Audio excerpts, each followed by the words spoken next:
Ce soir, nous allons réfléchir à cette question tellement importante. Où irez-vous après ? Alors cette question soulève bien sûr une autre question. Après, oui, mais après quoi ? Parce que comment répondre à cette question si on ne sait pas après quoi exactement ? Après le culte ? Après les études ? Après les vacances ? Après le week-end, etc. Non. Où irez-vous après votre mort ? Alors vous allez me dire, Eric, moi je suis venu pour un culte et une agape. Tu parles de mort. Franchement, c'est un coup de massue à mon moral. Habituellement, on réfléchit à la mort lorsque on assiste à un enterrement. Mais en dehors d'enterrement, on pense rarement, pour ne pas dire jamais, à la mort, et c'est un tort. Il faut réfléchir à la mort, et surtout réfléchir à cette question tellement importante. Où irez-vous après votre mort ? Parce que s'il y a quelque chose qui est inévitable, qui que nous soyons, c'est la mort. Quel que soit notre niveau social, notre quotient intellectuel, l'état de notre compte en banque, peu importe, nous allons tous faire face à la mort. Job, chapitre 14, versets 1 et 2 déclare « L'homme né de la femme, sa vie est courte. Sa vie est courte. On essaie de la rallonger. Et quand quelqu'un dépasse les 100 ans, alors bien sûr, on fait un reportage sur lui, il passe à la télé, mais qu'est-ce que 100 ans par rapport à l'éternité ? Sa vie est courte, sans cesse agitée. Il naît, il est coupé, comme une fleur. Il fuit et disparaît comme une ombre. Pourquoi ? Parce que la mort est inévitable. Un jour, un touriste de passage dans un certain pays a demandé à un vieil homme, tranquillement assis à l'entrée de sa maison, « Monsieur, quel est le taux de mortalité dans votre région ?» Apparemment, la région lui plaisait. Peut-être qu'il pensait à s'y installer. Alors, il a posé cette question, « Quel est le taux de mortalité dans votre région ?» Et le vieil homme lui a répondu, « Le même que chez vous, 100%. » C'est logique, non, si on y réfléchit ? Parce que 100% des êtres humains mourront un jour. Je mourrai un jour, vous mourrez un jour. Nous mourrons tous un jour. Et il s'agit d'un rendez-vous qu'absolument personne ne pourra manquer. On peut être en retard à certains rendez-vous. Ça vous est arrivé, je suppose. Moi, ça m'est arrivé. Mais concernant le rendez-vous avec la mort, je suis désolé de vous le dire, personne ne sera en retard. Dans une de ses œuvres, le romancier anglais Somerset Maugham a mis en scène un riche marchand et son serviteur en Irak. Et ce dernier, le serviteur, un jour, alors que tous les deux vivaient à Bagdad, eh bien ce dernier est revenu tout effrayé et blanc comme un linge du marché de Bagdad. Et il a demandé à son maître de lui permettre d'emprunter son cheval le plus rapide afin qu'il se rende aussitôt dans la ville de Samarra, qui est éloignée d'une centaine de kilomètres de Bagdad. Alors bien sûr, le riche marchand, son maître, lui demande pourquoi. Pourquoi une telle requête ? Pourquoi est-ce qu'il veut partir aussi vite à Samarra ? Eh bien, il explique, le serviteur, il explique qu'en faisant les courses au marché, il a croisé Madame la Mort. Et Madame la Mort l'a regardé étrangement en ayant un geste qu'il a considéré comme un geste menaçant. Et c'est pourquoi il voulait s'enfuir le plus tôt possible et le plus loin possible de Bagdad, afin de ne pas être retrouvé par Madame la Mort, qui certainement devait déjà être à sa recherche. Alors le marchand, le maître, accepte, et son serviteur s'enfuit à toute vitesse vers la ville de Samarra.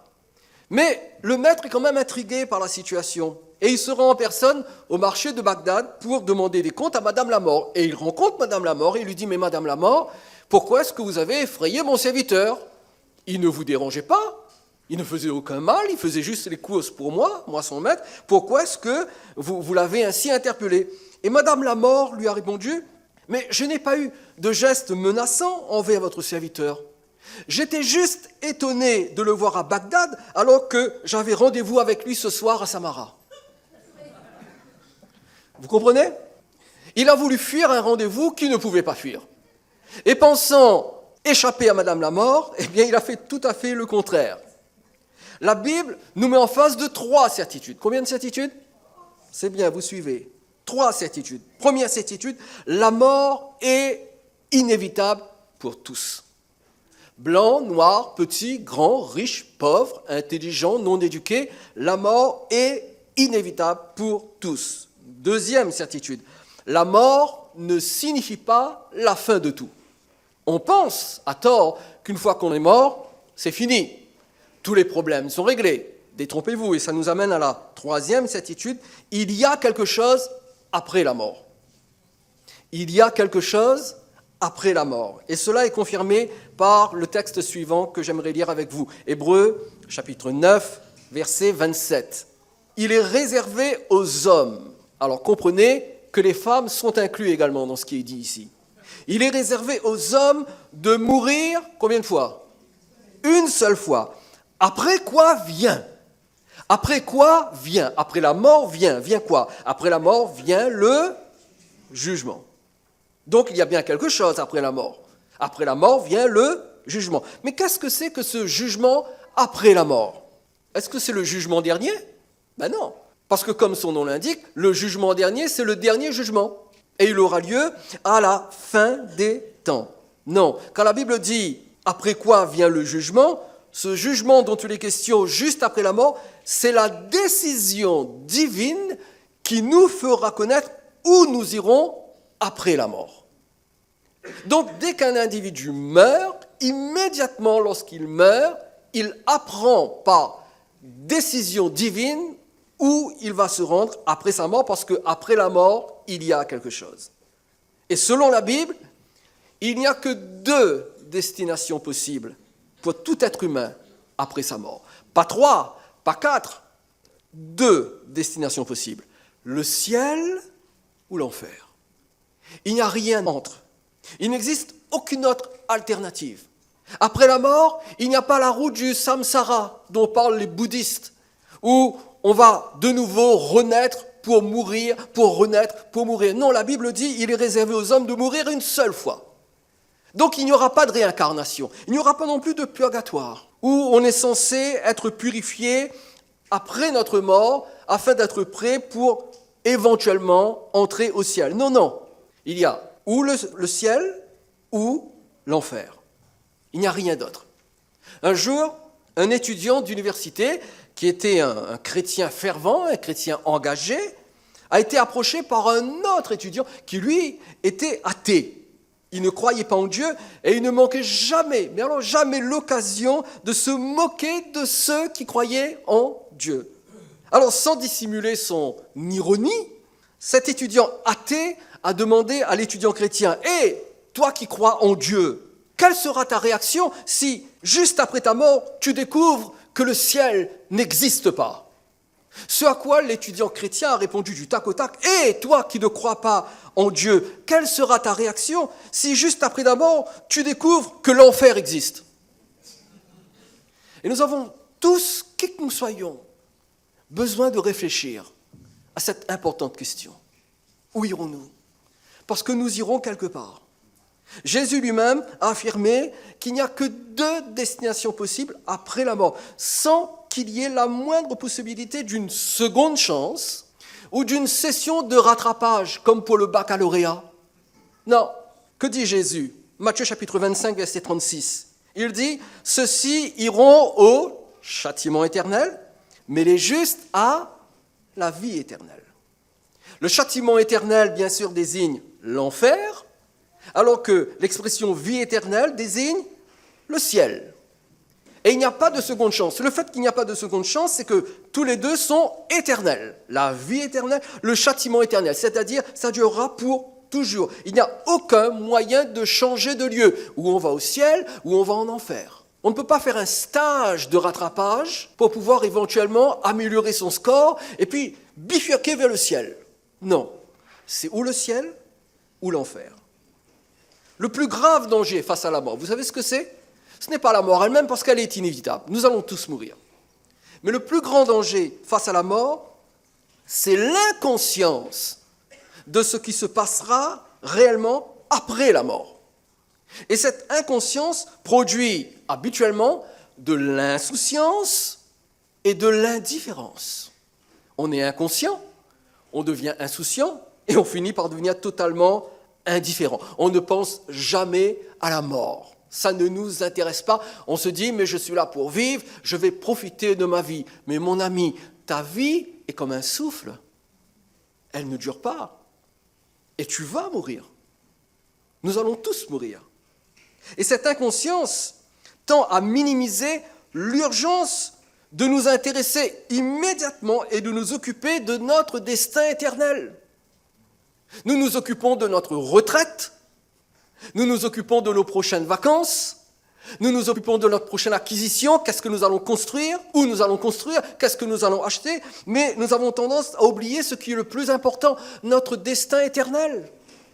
Ce qui va se passer après notre mort. Or, nous pouvons connaître, et nous devons connaître, dès maintenant, où nous irons après notre mort. Moi, je sais où j'irai après ma mort. Toi, tu le sais? Tu en es certain? Où irons-nous après notre mort? Et cette inconscience, cette insouciance, cette indifférence nous pousse à nous cacher derrière des excuses aussi dangereuses que fausses. Parmi ces excuses, laissez-moi vous donner un exemple. Je m'occupe d'abord de mes études. Ensuite, je penserai à la mort. J'ai le temps. Je viens de me marier. Nous allons faire 1 ou 2 enfants, ma femme et moi, et ensuite nous verrons pour l'éternité. J'ai mon métier, j'ai mon entreprise, je suis en train de bâtir mon entreprise. Je penserai à mon âme après. Et on se cache derrière ce genre d'excuses pour remettre à demain cette question tellement importante dont nous devons nous occuper aujourd'hui. Et à celui ou à celle qui se montre indifférent envers son destin éternel et qui par insouciance ne s'y prépare pas, eh bien, Dieu rappelle que tout individu vit constamment à la frontière avec l'au-delà. Constamment. Nous sommes constamment sur le fil du rasoir. Nous sommes dans le monde des vivants, dans le monde visible, terrestre, mais nous sommes à la frontière de l'au-delà. Et il suffit d'un claquement de doigts pour que nous basculions de notre côté. Quel que soit notre âge, quelle que soit notre religion, quels que soient nos projets, vous pouvez, je peux, nous pouvons tous basculer, comme ça, tout d'un coup, dans l'éternité. Luc, chapitre 12, verset 20, « Mais Dieu lui dit, « Homme dépourvu de bon sens, cette nuit même ton âme te sera redemandée, et ce que tu as préparé, pour qui cela sera-t-il » Il est question d'un homme qui est préoccupé par ses affaires. Il est non seulement préoccupé, mais très occupé. Il n'arrête pas de travailler. Il n'arrête pas d'engranger. Il n'arrête pas d'obtenir, d'acheter, de vendre, de faire des affaires. Et le compte en banque grossit. Et il regarde ses affaires, il contemple ce qu'il a acheté. Il contemple ce qu'il est en train d'acheter, ce qu'il projette de construire dans ses affaires. Et il est fier de lui, il se dit, mais je vais faire ça, je vais faire ci. Demain, je construirai ça. Après-demain, j'irai ailleurs. Et puis, je ferai ceci et je ferai cela. Mais alors qu'il est préoccupé et occupé, affairé, Dieu lui dit, homme dépourvu de bon sens, cette nuit même, ton âme te sera redemandée. Et tout ce que tu as accumulé, tout ce que tu possèdes, tout ce que tu es en train de faire, pour qui cela sera-t-il?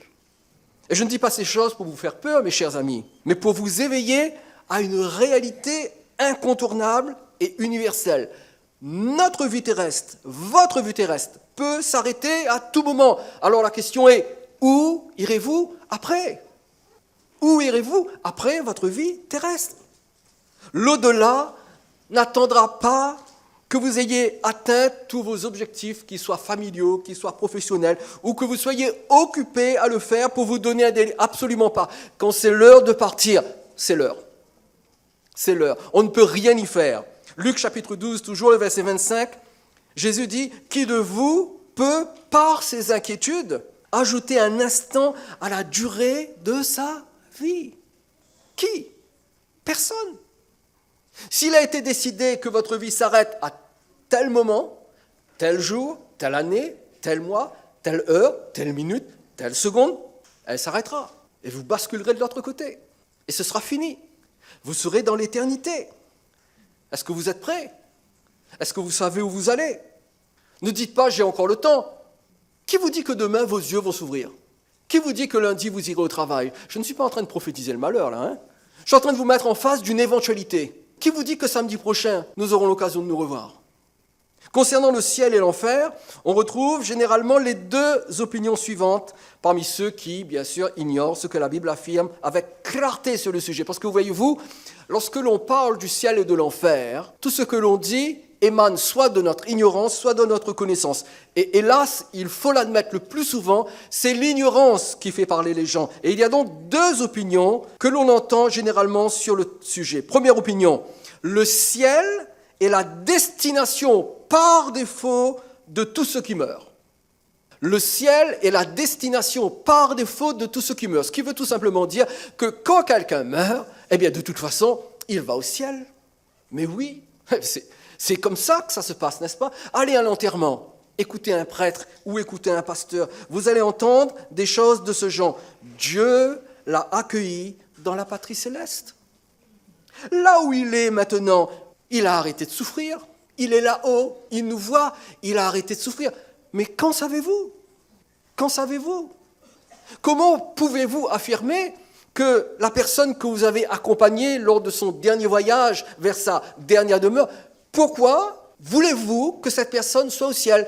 Je comprends émotionnellement, sentimentalement. C'est beaucoup plus agréable, beaucoup plus confortable de se dire que cette personne que nous aimions, que nous apprécions, eh bien, elle est morte, ça y est, elle est au ciel, mais nous n'en savons rien. C'est la tradition, c'est la religion qui nous fait croire que la destination, par défaut, c'est le ciel. Mais nous n'en savons rien. Et puis, il y a cette seconde opinion. Dieu ne peut pas envoyer en enfer monsieur tout le monde. Alors, l'argument est le suivant. Bon, je comprends que Hitler soit en enfer, ça, il n'y a pas de souci. Hitler, Mussolini, ok, ils sont en enfer. Mais attendez, pas mon voisin. C'est un brave homme. Il est gentil comme pas deux. Il ne pratique pas, mais il croit. Je vais vous dire une chose. Ça n'existe pas dans la Bible un croyant qui ne pratique pas. Dans la Bible, un croyant qui ne pratique pas, c'est un non-croyant. Et un non-croyant, c'est un perdu. Alors, dire « je crois, mais je ne pratique pas », vous comprenez, j'ai mes raisons. J'étais tellement déçu, mais je crois, mais je ne pratique pas. Qui d'entre vous irait chez un boucher qui ne vend pas de la viande? Qui d'entre vous irait chez un boulanger qui ne vend pas de pain? Pourquoi voulez-vous que Dieu s'embarrasse de croyants qui ne pratiquent pas ce qu'ils croient? En fait, ce sont de faux croyants. Ils croient, mais ils ne croient pas. Pourquoi? Parce que je prouve que je crois en pratiquant ce que je crois. Donc, quand même, l'enfer, c'est pour les grands criminels de guerre, les tueurs en série, Jacques l'Éventreur et tous ceux de son espèce. Mais pas monsieur tout le monde, pas moi, pas mon beau-père, enfin ma belle-mère peut-être, mais pas mon beau-père. Il est gentil, mon beau-père. Il était d'accord avec notre mariage. Pas mon voisin, pas ma tante, mon tonton, mon oncle. En plus, il m'a laissé un héritage. Attendez, pas lui. Lui en enfer avec l'héritage qu'il m'a laissé? Mais voyez-vous, Jésus ne partage aucune de ces deux opinions.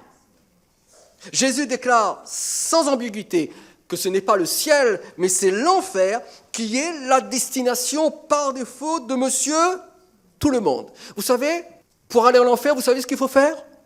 Eh bien, il ne faut rien faire, justement. Ne faites rien, et par défaut, vous allez en enfer. Par contre, il faut faire quelque chose pour aller au ciel. Regardez Matthieu chapitre 7, versets 13 et 14. Jésus dit, et c'est là où nous avons la preuve, que l'enfer est la destination par défaut du maximum de gens. Jésus dit, entrez par la porte étroite, car large est la porte, spacieux est le chemin qui mène à la perdition, et il y en a beaucoup qui entrent par là. Mais étroite est la porte, resserré est le chemin qui mène à la vie, et il y en a peu qui les trouvent. J'aimerais noter avec vous les mots que Jésus utilise. Il parle ici de l'enfer et du ciel. Pour l'enfer, il utilise le mot perdition. Perdition. Et ça illustre l'enfer. Eh bien, pour la perdition, Jésus utilise le mot large, spacieux, beaucoup. La porte vers l'enfer est large. Le chemin vers l'enfer est spacieux. Une autoroute à 18 voies. Et il y en a beaucoup qui passent. Ben oui, c'est l'autoroute. Par contre, la porte vers le ciel, c'est une porte étroite. Étroite. Le chemin, il est resserré. C'est presque un sentier. Et il y en a peu qui passent par là. Alors ma question pour vous, elle est très simple ce soir. Faites-vous partie du beaucoup ou du peu dont Jésus parle? Méfiez-vous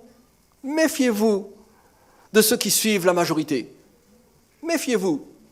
En politique, peut-être c'est la majorité qui remporte, mais pas dans la spiritualité, pas dans la vie éternelle. C'est l'un ou l'autre. Personne ne peut être neutre et personne ne peut s'extraire de l'un ou de l'autre de ces deux groupes. Ou vous allez au ciel, ou vous allez en enfer. Il n'y a rien entre. Ou vous allez au ciel, ou vous allez en enfer.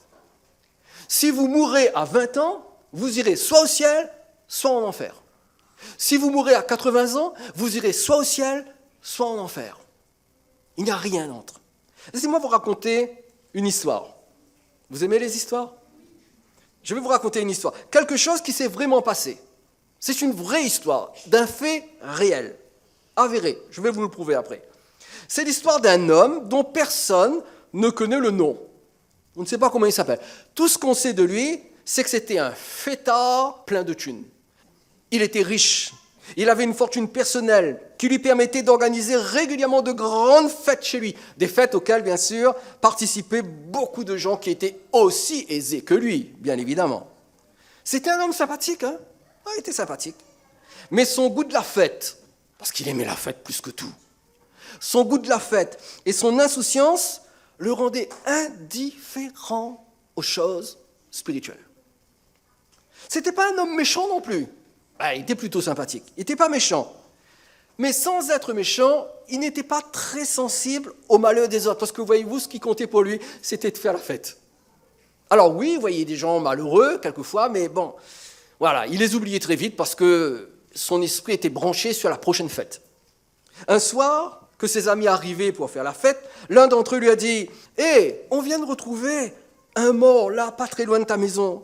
Je crois que c'est ce pauvre homme malade qui était souvent là et qui était souvent accompagné de chiens. Tu te souviens de cet homme? Il y avait toujours un paquet de chiens autour de lui, il n'était pas très loin là. Eh bien là, en entrant, j'apprends qu'il vient de mourir apparemment. » Alors sans s'étendre sur le sujet, parce que bon, ok, le pauvre homme malade est mort, mais il y avait une fête. Alors bien sûr, ils ne se sont pas étendus sur ce sujet, et la fête a continué comme d'habitude, et les jours se sont enchaînés dans une totale insouciance. Mais quelques semaines après ce fameux soir, on a retrouvé cet homme riche, mort chez lui. Juste quelques semaines après. Pourtant, il semblait être en bonne santé. Apparemment, il n'avait pas de problème. Mais un matin, un des employés de maison, parce que c'était un homme riche, il avait des employés de maison, il pouvait se payer des employés de maison, un des employés de maison l'a trouvé inconscient dans son lit et il aurait probablement succombé à une crise cardiaque pendant la nuit. Cependant, cet homme, même s'il était mort, pour tous ceux qui le connaissaient, en réalité, il était toujours vivant. Il était mort pour ses proches, il était mort pour ses voisins, il était mort pour ses camarades de fête, mais il était toujours vivant. Cependant, il était vivant dans une autre dimension. Il avait été enterré, mais il continuait d'exister dans un monde invisible à l'œil nu. C'est-à-dire que ses proches, ses amis ne le voyaient plus, mais il était toujours vivant. Il vivait dans un autre monde, dans une autre dimension. Il n'avait pas cessé de vivre. Il vivait juste ailleurs.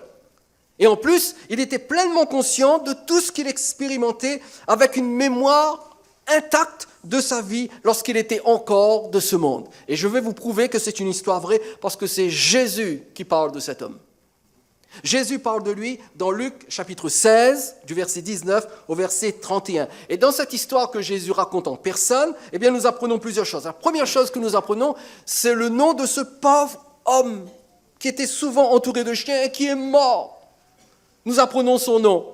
Et en plus, nous apprenons, et c'est ça qui est important, c'est que nous apprenons, alors que les deux sont morts, l'homme malade et le riche fêtard, eh bien nous apprenons où et comment il vivait dans l'au-delà. Nous commençons la lecture au verset 19, et je lis à partir de la version de Semeur. Il y avait un homme riche toujours vêtu d'habits coûteux et raffinés. Sa vie n'était chaque jour que festin et plaisir. Et vous remarquez avec moi qu'on ne donne pas son nom. On ne sait pas comment il s'appelle. On sait juste qu'il était riche et qu'il aimait faire la fête. Par contre, verset 20, un pauvre nommé Lazare. À ne pas confondre avec le Lazare qui meurt dans Jean chapitre 11.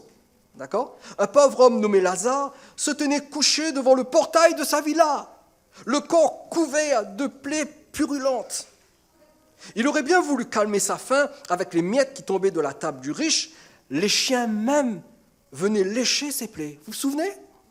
Verset 22. Le pauvre mourut et les anges l'emportèrent auprès d'Abraham. Le riche mourut à son tour et on l'enterra. Ce qui veut dire que le pauvre, apparemment, il n'a pas eu d'enterrement. Trop pauvre pour être enterré. Personne n'a cotisé pour lui, pour qu'il ait un enterrement normal. Mais le riche, lui, il a été enterré avec tous les honneurs. Tous ses amis étaient là. Enterrement en grande pompe.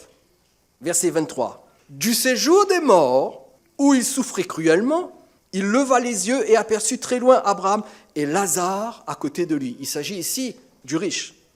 Alors il s'écria, « Abraham, mon père, aie pitié de moi.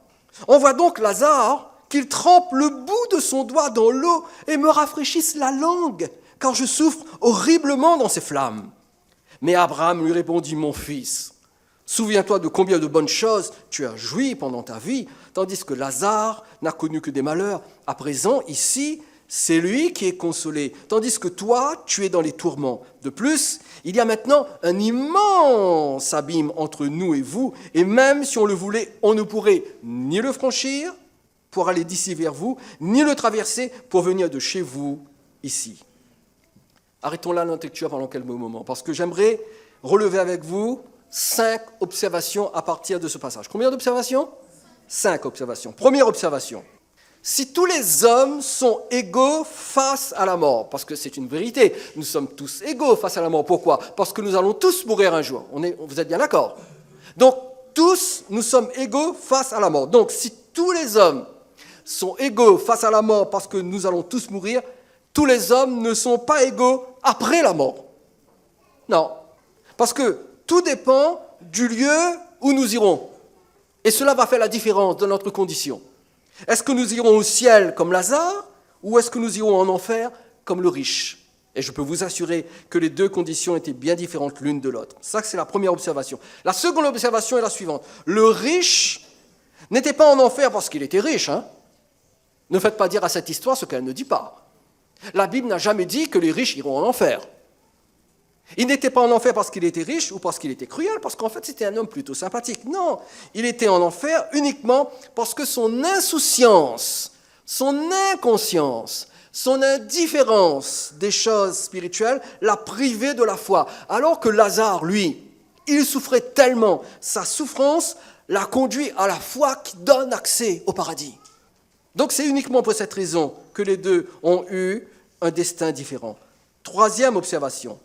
Lazare et le riche sont tous les deux conscients dans les lieux différents où ils se trouvent. Ils sont conscients. Ils ne sont pas en train de dormir. Ils sont conscients. Ils expérimentent les choses. Pourquoi ? Parce que le verset 25 nous dit que Lazare était consolé. On ne peut être consolé que si l'on est conscient. Et le riche, lui, le verset 25 nous dit qu'il était dans les tourments. Donc il était conscient de la souffrance qu'il expérimentait. Quatrième observation, cette conscience se manifestait par des sensations physiques. Le verset 24 nous parle de la soif. Il dit, mais envoie Lazare pour qu'il trempe le bout de son doigt dans l'eau et qu'il me touche la langue. Il devait avoir soif, mais alors à un niveau incroyable, pour juste souhaiter que le bout du doigt de Lazare puisse juste mettre une goutte d'eau sur le bout de sa langue. Il souffrait énormément, il était dans les tourments et puis il était environné de flammes. Donc il y avait des sensations physiques. Il ressentait les choses. Deuxièmement, il y avait également la vue. Le verset 23 nous dit que, parlant du riche, il était dans le séjour des morts, il souffrait cruellement, il leva les yeux et aperçut, donc il voit. Donc il est conscient. Et puis il y a la mémoire aussi. Le verset 25, Abraham lui dit, « Mon fils, souviens-toi ». Voilà ce qui est terrible. c'est qu'après notre mort, nous allons nous souvenir de tout. De tout. C'est pour ça que la Bible dit qu'en enfer, il y aura des pleurs et il y aura des grincements de dents. Vous connaissez la différence? Les pleurs, ce sont les pleurs de regret. Pourquoi est-ce que je n'ai pas donné ma vie à Jésus? Alors que les grincements de dents manifestent la colère, la rage, parce que Dieu a envoyé le pécheur en enfer. Donc, il y a toute cette mémoire vivante. Et enfin, il y a la perception de la distance au verset 26. On perçoit la distance. On ne peut pas aller là-bas et ils ne peuvent pas venir vers nous. Une distance entre deux domaines où quitter l'un pour se rendre dans l'autre est totalement impossible. Une fois qu'on y est pour toujours. Mais on y est conscient et on voit la distance. Continuons la lecture rapidement, versets 27 à 31 maintenant. Dans ce cas, dit alors le riche, je t'en conjure, Père, envoie au moins Lazare dans la maison de mon Père, car j'ai 5 frères, qu'ils les avertissent pour qu'ils n'aboutissent pas, eux aussi, dans ce lieu de tourment. Tes frères ont les écrits de Moïse et des prophètes, lui répondit Abraham, qu'ils les écoutent. Non, Père Abraham, reprit l'autre, mais si quelqu'un revient du séjour des morts et va les trouver, ils changeront. Verset 31, mais Abraham répliqua, s'ils n'écoutent ni Moïse ni les prophètes, ils ne se laisseront pas davantage convaincre par un mort revenant à la vie. Et voyez-vous, le plus pathétique, c'est qu'en enfer, l'homme peut manifester des qualités qu'il aurait dû avoir pendant qu'il était sur terre. Parce que voyez-vous, en enfer, le riche, il est devenu un évangéliste et un intercesseur. Mais c'était trop tard, il était déjà en enfer. Il s'inquiète pour ses 5 frères. Et il ne veut pas que ses 5 frères viennent en enfer comme lui, pour souffrir comme lui. Ce qui montre bien qu'il pouvait faire preuve de bonté. Alors que fait-il? Il exprime le cœur d'un évangéliste. Il pense au salut de ses 5 frères. Envoie Lazare pour qu'il prévienne mes 5 frères, qu'il les évangélise, qu'ils soient sauvés, qu'ils ne viennent pas en enfer comme moi. Ensuite, il intercède pour ses frères. Il intercède pour que Abraham envoie Lazare, leur rende témoignage et que Lazare les avertisse de ce qui les attend s'ils continuent à être insouciants du salut de leur âme. Et la réponse d'Abraham au verset 29 est que les frères, les 5 frères du riche, ont tout ce qu'il faut pour décider s'ils iront au ciel ou en enfer. Ils ont tout ce qu'il faut. Qu'est-ce qu'ils ont? Ils ont la loi et les prophètes. Ils ont la parole écrite de Dieu. Et vous, ce soir, vous avez tout ce qu'il vous faut pour prendre une décision, pour choisir entre le ciel et l'enfer. Tout ce qu'il faut. Le verset 31 que nous avons lu est même une mise en garde. Vous savez, aujourd'hui, si vous allez sur Internet ou sur YouTube, vous allez trouver une quantité de soi-disant témoignages d'individus qui sont allés en enfer, qui y sont revenus, qui sont allés au ciel et qui sont revenus du ciel. J'ai même vu le titre, parce que je ne perds pas mon temps à regarder ces vidéos, j'ai même vu le titre d'une vidéo où la personne était allée en enfer, et en enfer, elle avait vu Michael Jackson. Par contre, elle ne dit pas s'il faisait un concert.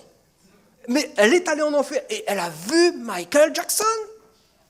Incroyable, non? Et elle raconte ça dans son témoignage. Écoutez bien ceci. Il y a une mise en garde ici pour les croyants qui croient trop vite et trop naïvement, ceux qui témoignent être partis au ciel ou en enfer et revenir sur terre. Faites très attention. Réfléchissons aux 3 questions suivantes que j'aimerais vous soumettre. Premièrement, pourquoi Dieu enverrait-il plein de gens aujourd'hui, partout dans le monde, témoigner d'un voyage qu'ils auraient fait au ciel ou en enfer, alors qu'il a interdit à Paul de dire ce qu'il avait vu lorsqu'il a eu l'occasion d'aller au ciel. 2 Corinthiens chapitre 12, verset 4. Paul fut enlevé dans le paradis et qu'il entendit des paroles merveilleuses qu'il n'est pas permis à un homme d'exprimer. Si Dieu a interdit à Paul de dire ce qu'il avait vu dans le paradis, pourquoi est-ce qu'aujourd'hui il enverrait tout le monde dire ce qu'ils ont vu dans leur soi-disant voyage au ciel? Il y a quelque chose qui cloche. Dieu ne change pas d'avis comme cela. Deuxième question. Pourquoi Dieu a-t-il dit à l'apôtre Jean de décrire le ciel? Et nous allons lire un verset, Apocalypse chapitre 21, versets 10 à 11. Pourquoi est-ce que Dieu a dit à Jean de décrire le ciel si aujourd'hui il demande à une quantité de personnes de décrire ce qu'ils ont vu au ciel et très souvent, ce qu'ils disent contredisent ce qui est déjà dans la parole de Dieu. Apocalypse 21, verset 10, l'apôtre Jean dit « Il me transporta en esprit sur une grande et haute montagne et il me montra la ville sainte, Jérusalem, qui descendait du ciel d'auprès de Dieu, ayant la gloire de Dieu. Son éclat était semblable à celle d'une pierre très précieuse, d'une pierre de jaspe, transparente comme du cristal. » Et Dieu décrit le ciel dans la Bible.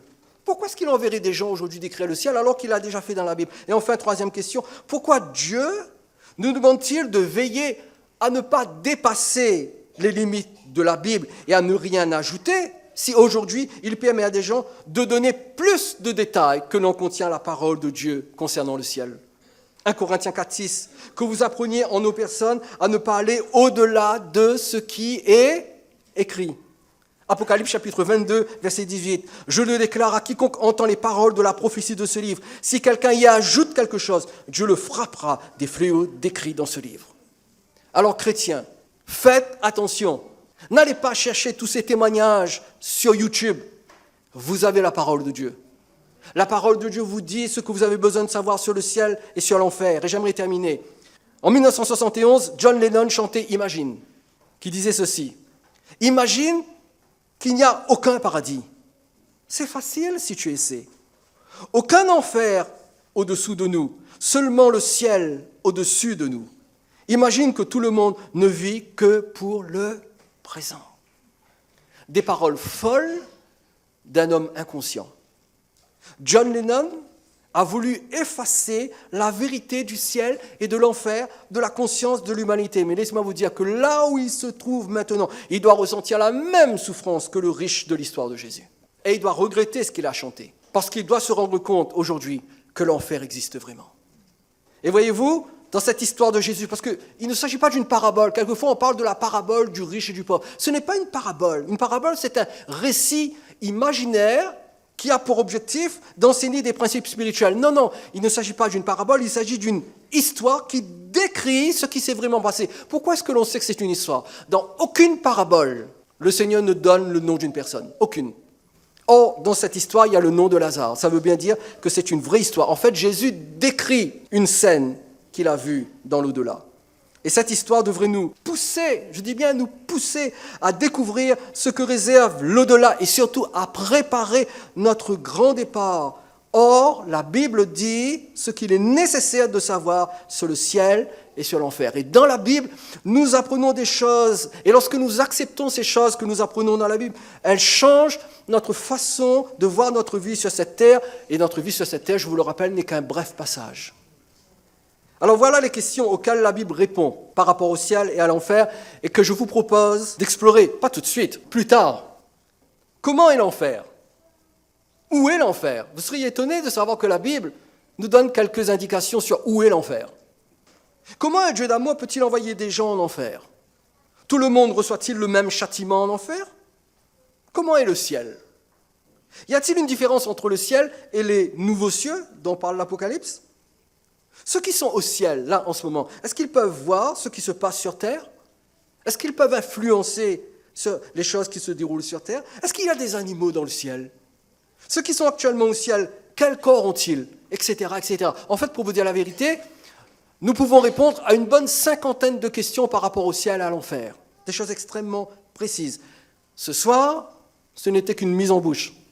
Ce n'était qu'une introduction.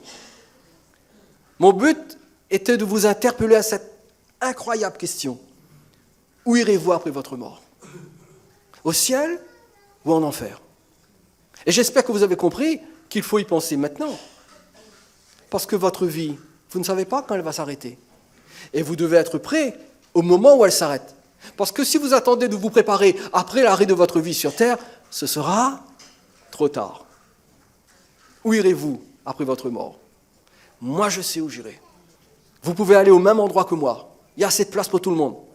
Il suffit de soumettre votre cœur à Jésus-Christ. De lui dire, oui, Jésus, sauve mon âme.